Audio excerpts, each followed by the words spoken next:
दोस्तों, एक आईपीएस साहब की ड्यूटी कुंभ मेले में लगी थी। वहीं पर उन्हें एक बूढ़ा आदमी और एक बूढ़ी औरत भीख मांगते दिखाई दिए, जिन्हें देखकर आईपीएस साहब की आंखें भर आईं। दोस्तों, कौन थे वह जिन्हें देखकर आईपीएस साहब रोने लगे? जानते हैं इस वीडियो में। दोस्तों, वीडियो पसंद आए तो वीडियो को लाइक करें और चैनल को भी सब्सक्राइब करें ताकि मेरा हौसला बढ़ता रहे। चलिए दोस्तों, वीडियो को शुरू करते हैं। एक छोटे से गांव में एक गरीब परिवार रहता था। परिवार में रामनाथ, उनकी पत्नी सावित्री और उनका बेटा प्रशांत थे। रामनाथ खेतों में मजदूरी करते और सावित्री दूसरों के घरों में सफाई और छोटे मोटे काम करती थीं। उनकी आय इतनी कम थी कि 2 वक्त का खाना जुटाना भी मुश्किल था। इसके बावजूद दोनों ने अपने बेटे प्रशांत को अच्छी परवरिश और शिक्षा देने का सपना देखा। वे मानते थे कि पढ़ाई ही उनके बेटे को गरीबी के इस दायरे से बाहर निकाल सकती है। प्रशांत के जन्म के साथ ही उनके जीवन में उम्मीद की एक किरण जगी थी। प्रशांत का जन्म एक साधारण झोपड़ी में हुआ। घर में कोई सुविधाएं नहीं थीं, लेकिन माता पिता ने अपनी खुशी से इस कमी को भरने की कोशिश की। बचपन में ही प्रशांत ने गरीबी और संघर्ष को करीब से देखा। उसके पास खिलौने नहीं थे, कपड़े भी पुराने थे, लेकिन वह कभी शिकायत नहीं करता। छोटी उम्र से ही वह समझने लगा था कि अगर उसे इस गरीबी से निकलना है तो पढ़ाई उसकी एकमात्र राह है। वह स्कूल जाने में बेहद उत्साहित रहता और खाली समय में किताबें पढ़ता। माँ बाप की मेहनत देखकर वह बचपन में ही गंभीर और जिम्मेदार बन गया। रामनाथ और सावित्री ने प्रशांत की पढ़ाई के लिए हर संभव कोशिश की। रामनाथ सुबह खेतों में मजदूरी करते और रात में चौकीदारी का काम करते थे। सावित्री ने अपने गहने बेच दिए ताकि प्रशांत की स्कूल की फीस और किताबों का खर्च निकल सके। जब गांव के स्कूल में पर्याप्त साधन नहीं मिले तो उन्होंने पास के शहर में एक स्कूल में उसका दाखिला कराने का सोचा। इसके लिए उन्होंने कई बार अपनी इच्छाओं को दबाया। सावित्री ने एक बार अपने लिए एक साड़ी खरीदने का विचार त्याग दिया ताकि प्रशांत की नई यूनिफॉर्म का इंतजाम हो सके। प्रशांत पढ़ाई में बहुत तेज निकला। वह अपनी कक्षा में हमेशा अव्वल आता। गांव के स्कूल में साधन कम थे, लेकिन उसने कभी शिकायत नहीं की। वह अपने अध्यापकों के सवालों के जवाब तुरंत दे देता और उनकी तारीफें पाता। उसके दोस्त खेल में लगे रहते, लेकिन प्रशांत खाली समय में भी किताबों से चिपका रहता। उसके पास नए नोट्स और किताबें नहीं थीं, इसलिए वह अपने सहपाठियों की किताबें मांगकर पढ़ाई करता। उसकी मेहनत देखकर शिक्षक उसे बहुत प्रेरित करते। जैसे जैसे प्रशांत की पढ़ाई आगे बढ़ी, खर्च भी बढ़ता गया। रामनाथ और सावित्री ने अपने छोटे छोटे शौक और जरूरतें पूरी तरह छोड़ दीं। कभी कभी तो वे खुद भूखे रहते ताकि प्रशांत की पढ़ाई में कोई रुकावट न आए। रामनाथ ने एक बार अपने पैर में चप्पल घिस जाने के बाद भी नई चप्पल खरीदने से मना कर दिया, क्योंकि उसे प्रशांत के स्कूल के शुल्क के लिए पैसे बचाने थे। सावित्री ने एक पुरानी कंबल में सर्दियां काट दीं ताकि वह बेटे की परीक्षा के लिए आवश्यक गाइड खरीद सके। प्रशांत ने जब यह देखा तो उसने अपने माता पिता के इस त्याग को कभी न भूलने की कसम खाई। एक दिन प्रशांत ने गांव में एक पुलिस अधिकारी को देखा। उनकी वर्दी, रुतबा और ईमानदारी से वह बहुत प्रभावित हुआ। उस दिन उसने ठान लिया कि वह बड़ा होकर एक आईपीएस अधिकारी बनेगा। वह अपने इस सपने को लेकर इतना दृढ़ था कि उसने इसे अपनी मां से साझा किया। मां ने उसे गले लगाते हुए कहा, "तू जहां भी जाएगा, तेरा रास्ता हम साफ करेंगे, बस मेहनत मत छोड़ना।" प्रशांत ने उसी दिन से अपनी पढ़ाई और अधिक मेहनत से करनी शुरू कर दी। सालों की कड़ी मेहनत के बाद प्रशांत ने यूपीएससी की परीक्षा दी। परीक्षा देश की सबसे कठिन परीक्षाओं में से एक थी। प्रशांत ने दिन रात मेहनत करके इसे पास कर लिया। रिजल्ट के दिन जब उसने अपना नाम टॉपर्स की सूची में देखा तो उसकी आंखों में खुशी के आंसू आ गए। यह खबर सुनकर माता पिता भी बेहद खुश हुए। गांव के लोग रामनाथ और सावित्री को बधाई देने उनके घर पहुंचे। प्रशांत का आईपीएस बनना न सिर्फ उसके परिवार बल्कि पूरे गांव के लिए गर्व की बात थी। प्रशांत की सफलता पर माता पिता का सिर गर्व से ऊंचा हो गया। उन्होंने अपने जीवन के संघर्ष और त्याग को सार्थक होते देखा। लोग उनकी तारीफ करते हुए कहते, आपने अपने बेटे को अच्छे संस्कार और मेहनत का महत्व सिखाया है, तभी वह इतना बड़ा अधिकारी बना है। प्रशांत ने अपनी पहली तनख्वाह से अपने माता पिता के लिए नए कपड़े और एक आरामदायक बिस्तर खरीदा। माता पिता ने उसे देखकर अपने सपने को पूरा होते हुए महसूस किया। प्रशांत को उसकी पहली पोस्टिंग एक बड़े शहर में मिली। वह एक नई दुनिया में कदम रख रहा था, जहां उसके सपनों को सच करने का अवसर था। प्रशांत ने अपने माता पिता को वादा किया कि अब उनका जीवन बेहतर होगा। रामनाथ और सावित्री ने उसे आशीर्वाद देते हुए कहा, तू जहां भी रहेगा, खुश रहेगा, बस अपनी मेहनत और ईमानदारी बनाए रखना। प्रशांत ने इस वादे को दिल से अपनाया और अपनी नई जिंदगी की शुरुआत की। प्रशांत की सफलता के बाद उसके लिए शादी के प्रस्ताव आने लगे। एक संपन्न परिवार से रिश्ता आया, जहां लड़की आर्या शिक्षित और सुंदर थी। माता पिता ने इस रिश्ते को स्वीकार कर लिया और शादी तय हो गई। शादी के बाद प्रशांत और उसकी पत्नी आर्या ने शहर में अपना घर बसाया। माता पिता को उम्मीद थी कि अब उनका परिवार पूरा हो गया है और वे सब साथ मिलकर खुशी से रहेंगे। शादी के बाद प्रशांत और आर्या शहर में अपनी नई जिंदगी शुरू करते हैं। आर्या एक संपन्न परिवार से थी और आधुनिक जीवन शैली में पली बढ़ी थी। शुरुआत में वह प्रशांत के माता पिता के प्रति आदर दिखाती थी, लेकिन धीरे धीरे उसने उनके प्रति उदासीनता दिखानी शुरू कर दी। आर्या को प्रशांत के गरीब माता पिता से दूरी महसूस होती थी। उसने प्रशांत से कहा, हम अब एक अलग स्तर पर हैं। आपके माता पिता को अपने पुराने गांव में ही रहना चाहिए। प्रशांत ने इस बात को नजरअंदाज करने की कोशिश की, लेकिन वह आर्या के बदलते व्यवहार को महसूस करने लगा। आर्या के प्रभाव में आकर प्रशांत ने अपने माता पिता से दूरी बनानी शुरू कर दी। वह पहले की तरह गांव आना जाना कम कर चुका था।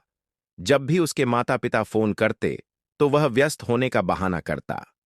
रामनाथ और सावित्री ने अपने बेटे के व्यवहार में आए बदलाव को महसूस किया। वे चुपचाप अपने दर्द को सहते रहे, यह सोचकर कि शायद समय के साथ सब कुछ ठीक हो जाएगा। प्रशांत के माता पिता बेटे की बेरुखी से आहत थे। वे उसे देखने के लिए तरसते रहते। सावित्री रातों को रोती और कहती, हमने अपने बेटे के लिए सब कुछ किया, लेकिन आज वह हमारे लिए समय तक नहीं निकाल पाता। रामनाथ उन्हें सांत्वना देते हुए कहते, बेटा व्यस्त होगा, हमें उसे परेशान नहीं करना चाहिए। लेकिन उनका दिल अंदर से टूट चुका था। बेटे की बेरुखी के कारण रामनाथ और सावित्री ने अपने पुराने संघर्षों के साथ जीना शुरू कर दिया। उनकी उम्र बढ़ रही थी और काम करने की शक्ति कम हो रही थी। खाने पीने की समस्या होने लगी थी। उन्होंने सोचा था कि उनका बेटा उनकी गरीबी दूर करेगा, लेकिन अब उन्हें उसी गरीबी में लौटना पड़ा। गांव के लोग भी अब उनकी मदद नहीं करते थे, क्योंकि सबने मान लिया था कि उनका बेटा बड़ा अधिकारी बन गया है। जब गरीबी हद से ज्यादा बढ़ गई तो रामनाथ और सावित्री पेट भरने के लिए भीख मांगने पर मजबूर हो गए। गांव के मंदिर के पास वे बैठते और लोगों से खाना मांगते। वे अंदर से टूट चुके थे, लेकिन अपने बेटे के नाम को बदनाम नहीं करना चाहते थे। सावित्री कहती, अगर लोग जान गए कि हम आईपीएस अधिकारी के माता पिता हैं और भीख मांग रहे हैं, तो हमारे बेटे की बदनामी होगी। कुछ महीनों बाद प्रशांत की ड्यूटी कुंभ मेले में लगाई गई। यह एक बड़ा आयोजन था। प्रशांत अपनी जिम्मेदारी को निभाने में पूरी तरह लगा हुआ था। इस दौरान वह मेले में घूम घूम कर कानून व्यवस्था की स्थिति का जायजा ले रहा था। मेले के दौरान प्रशांत ने अपनी ड्यूटी करते हुए एक वृद्ध दंपत्ति को देखा, जो मंदिर के बाहर बैठे भीख मांग रहे थे। उनकी हालत बहुत खराब थी। जब उसने गौर से देखा तो वह दंग रह गया। वे उसके माता पिता थे। वह स्तब्ध रह गया और तुरंत उनके पास पहुंचा। माता पिता उसे देखकर चौंक गए, लेकिन उनके चेहरे पर दुख और लाचारी साफ झलक रही थी। प्रशांत ने अपने माता पिता को पहचान लिया। उसने पूछा, आप यहां इस हालत में क्यों हैं? सावित्री की आंखों में आंसू थे। रामनाथ ने सिर झुकाकर कहा, तूने हमें भुला दिया, लेकिन हमने तुझे नहीं भुलाया। प्रशांत यह सुनकर अंदर तक हिल गया। उसे एहसास हुआ कि उसने अपने माता पिता के साथ कितना बड़ा अन्याय किया है।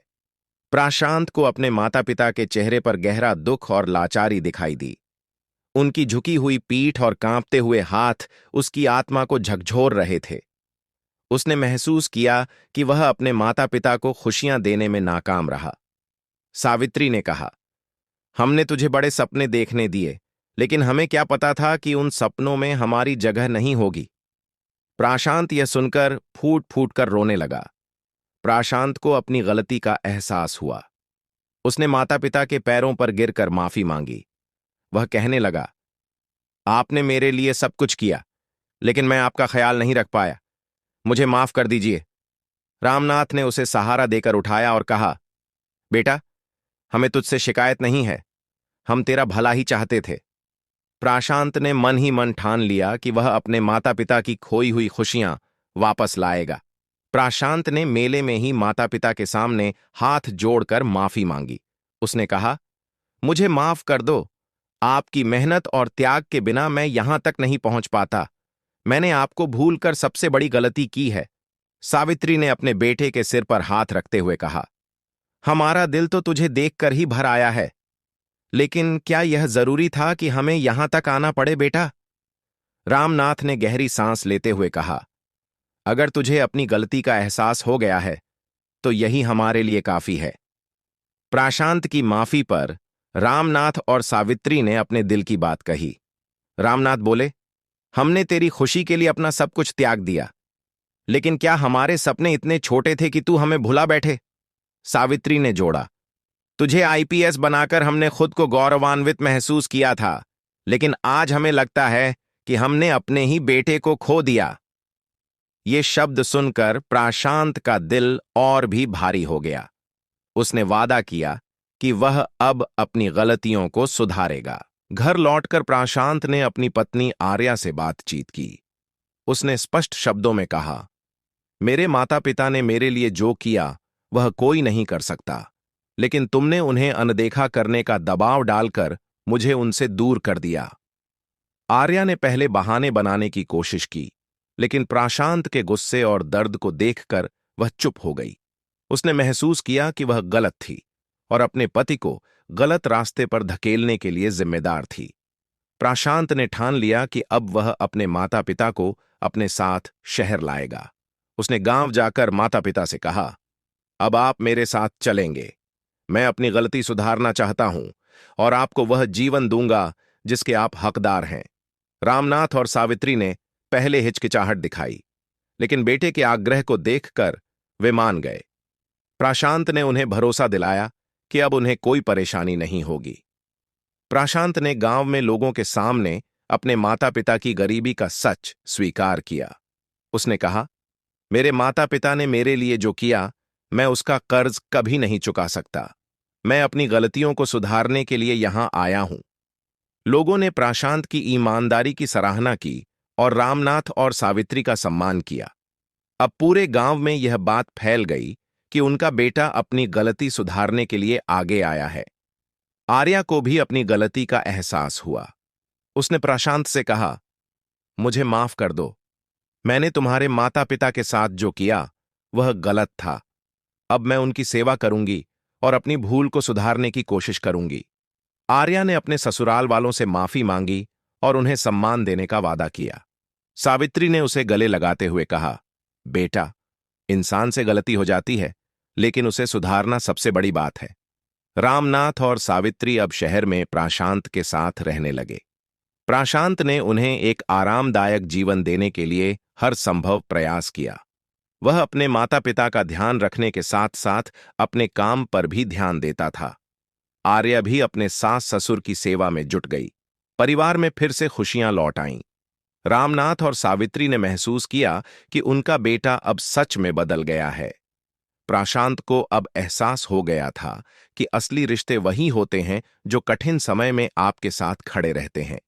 उसने सोचा, मैंने दुनिया की तमाम चीजें हासिल कीं, लेकिन अगर माता पिता का आशीर्वाद न हो तो सब व्यर्थ है।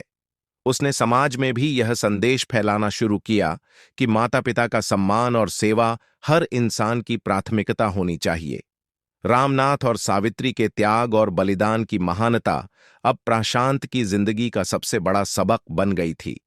वह हर किसी से कहता, गरीब माता पिता अपनी संतान के लिए सब कुछ त्याग सकते हैं, उनका सम्मान करना हमारी जिम्मेदारी है। आर्या ने भी यह स्वीकार किया कि साधारण और गरीब परिवारों का बलिदान अमीरों से कहीं बड़ा होता है। इस पूरे सफर के बाद प्रशांत ने अपने जीवन का सबसे बड़ा पाठ सीखा। उसने समझा कि माता पिता का प्यार, त्याग और आशीर्वाद जीवन की सबसे अनमोल पूंजी है।